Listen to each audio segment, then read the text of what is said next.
I'm so sorry I can't join you today in your important fight against school failure. School failure is such a waste of human talent. If we would find 20% of people dying in a hospital, we would stop that today. But in school, we've got somehow used to those failure rates. We attribute them to a lack of talent, to disadvantage, or to other things that are hard to tackle or too entrenched in vested interests. In a hospital, we start by looking at the outcomes. We measure the blood pressure and take the temperature of a patient and then decide what medicine is most appropriate. In school, we give every student the same medicine, instruct all children in the same way. And when we find out many years later that the outcomes aren't good enough, we blame that on the motivation or the capacity of the patient, the student. And that way, we lose some of the most promising people.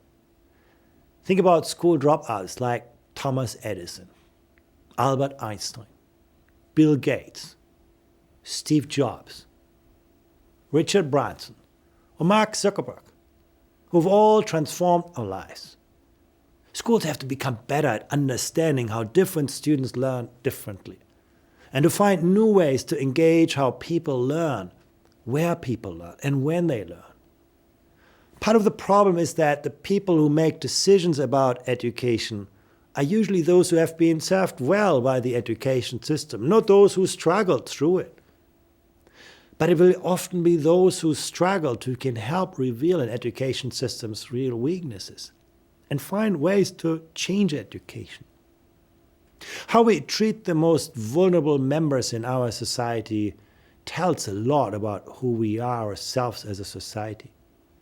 And the most impressive outcome of world-class school systems is that they deliver high-quality education across the entire school system, so that every student benefits from excellent teaching.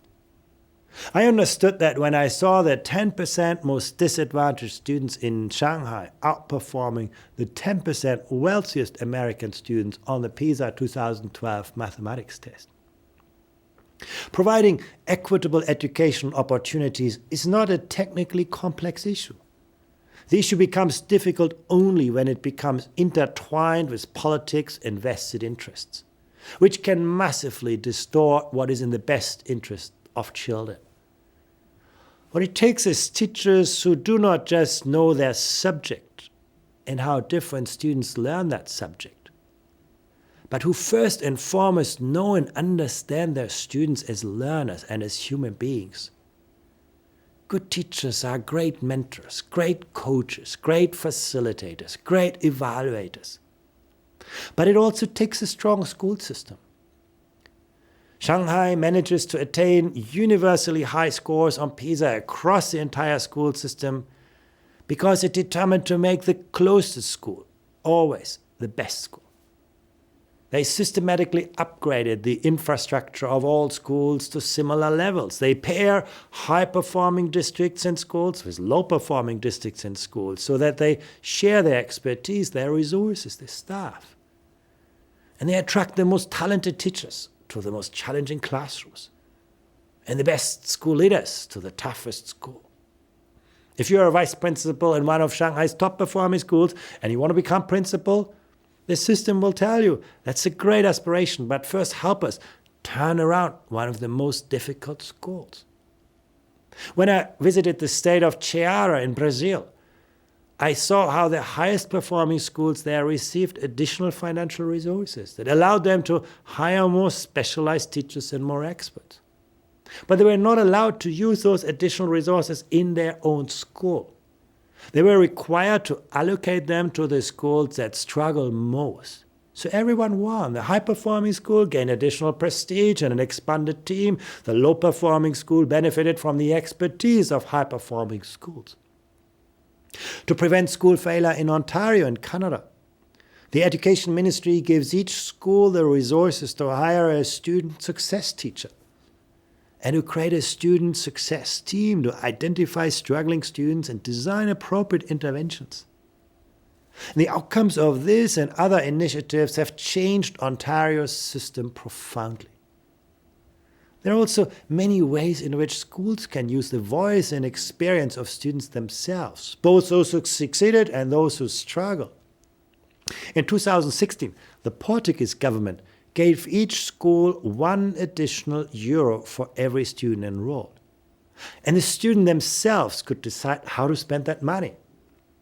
At first, not all of the money was well spent. In one school, students voted to buy everybody an ice cream.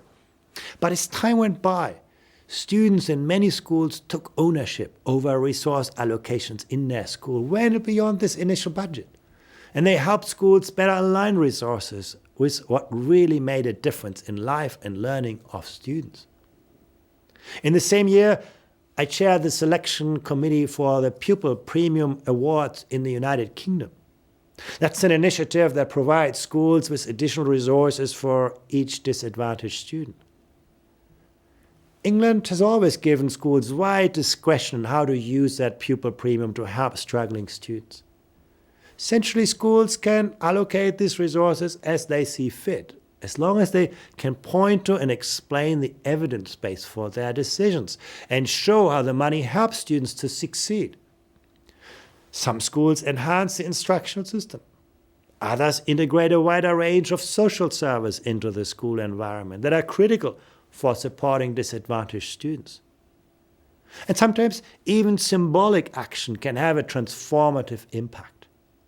In 2006, Cecilia Mariela Vélez, Minister of Education in Colombia at that time, showed me a former waste treatment facility that used to poison some of the poorest neighborhoods of the capital, Bogota. And the facility had been closed, and Minister Vélez had transformed it into a school and library, now called El Tinta. And I saw it packed with children and their parents learning to read and studying with the help of teachers, coaches, mentors, social workers.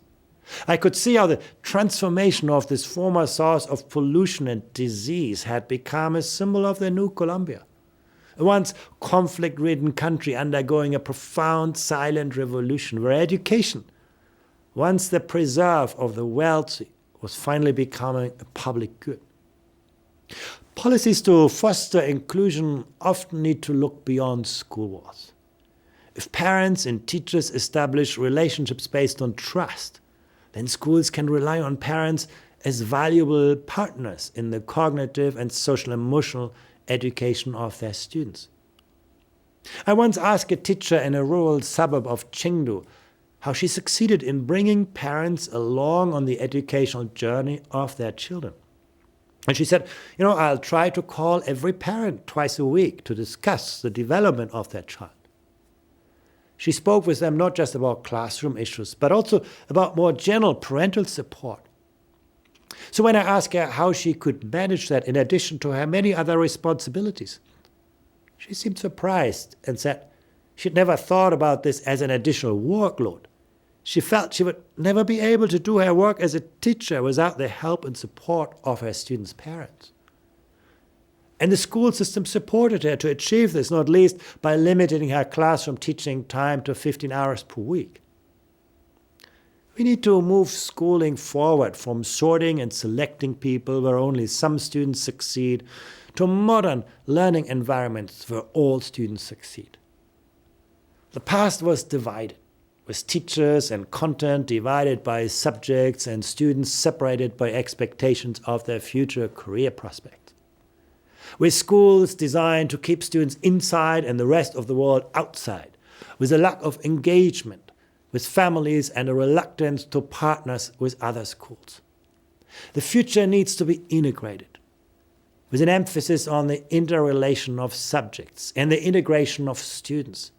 It also needs to be connected so that learning is closely related to real-world contexts and contemporary issues, and open to the rich resources in our communities. Effective learning environments are constantly creating synergies and finding new ways to enhance professional, social, and cultural capital with others. They do that with families and communities, with higher education, with businesses, and especially with other schools and learning environments. This is about creating innovative partnerships. Isolation in a world of complex learning systems will seriously limit our potential. Instruction in the past was subject-based. Instruction in the future needs to be more project-based, building experiences that help students think across the boundaries of subject matter disciplines. The past was hierarchical. The future is collaborative, recognizing both teachers and students as resources and co-creators. In the past, different students were taught in similar ways. Now school systems need to embrace diversity with differentiated approaches to learning. The goals of the past were standardization and compliance, with students educated in age cohorts, following the same standard curriculum, all assessed at the same time. The future is about building instruction from students' passions and capacities, helping students personalize their learning and assessments in ways that foster engagement and talent. It's about encouraging students to be ingenious. School systems need to better recognize that individuals learn differently and in different ways at different stages of their lives. They need to create new ways of providing education that takes learning to the learner and that is most conducive to students' progress. Learning is not a place. Learning is an activity. In the past, schools were technological islands, with technology often limited to supporting old practice, and students always outpacing schools in their adoption and consumption of technology. Now schools need to use the potential of technologies to liberate learning from past conventions and connect learners in new and powerful ways, with sources of knowledge, with innovative applications, and with one another. I know that none of this is easy, and none of this will be done overnight. But the best performing educations show us that universal, high-quality education is an attainable goal. It's in our hands to deliver a future for millions of learners who currently do not have a future. And our task is not to make the impossible possible, but simply to make the possible attainable.